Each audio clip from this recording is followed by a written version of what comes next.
Karibu tusome Biblia. Leo ni tarehe 11, tunasoma Zaburi sura ya 11. Bwana ndiye niliyemkimbilia, mbona mnaiambia nafsi yangu, kimbia kama ndege mlimani kwenu? Maana tazama, wasio haki wanaupinda uta, wanaitia mishale yao katika upote, ili kuwapiga gizani wanyofu wa moyo. Kama misingi ikiharibika, mwenye haki atafanya nini? Bwana yu katika hekalu lake takatifu.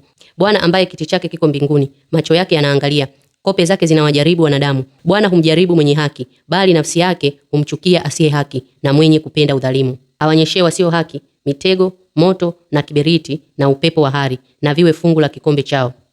Kwa kuwa Bwana ndiye mwenye haki, apenda matendo ya haki, wanyofu wa moyo watamuona uso wake.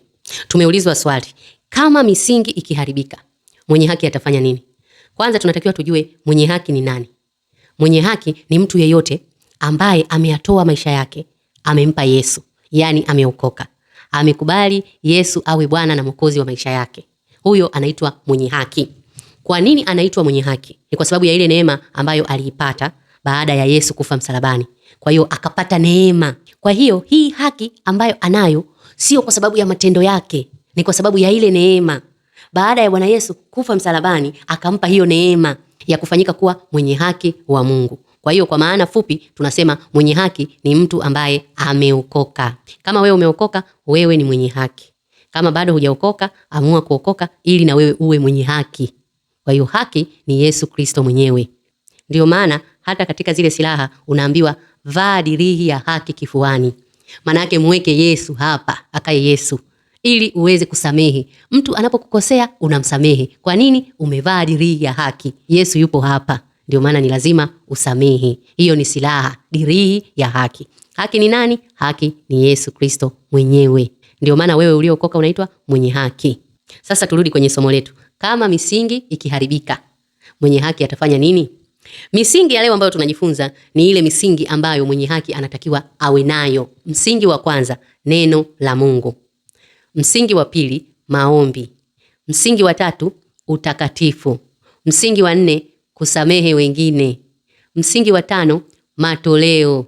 Kwa hiyo ndio misingi ambayo unatakiwa uwe nayo mwenye haki. Hii misingi kama ikiharibika, maana yake ni rahisi sana ibilisi akaingia katika maisha yako na kuiba baraka zote ambazo Mungu amekuandalia. Kwa sababu ibilisi ni mwizi. Hivyo ni vyema ukaiweka misingi yako vizuri.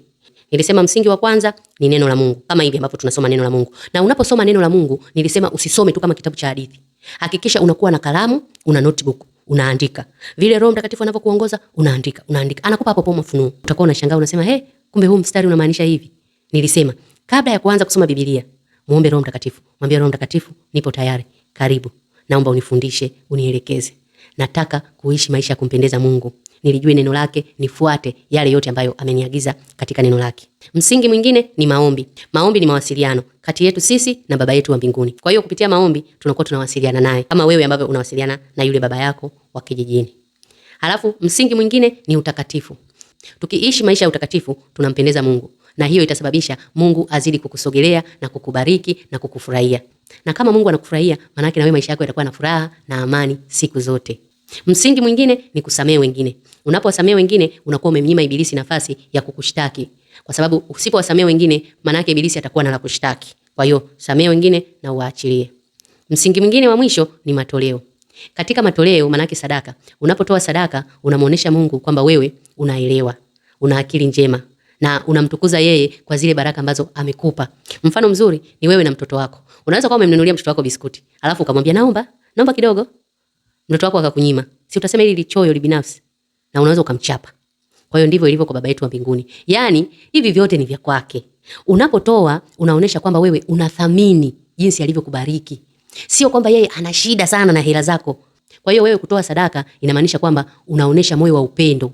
Unamwambia Mungu nakupenda kwa sababu ulinipenda.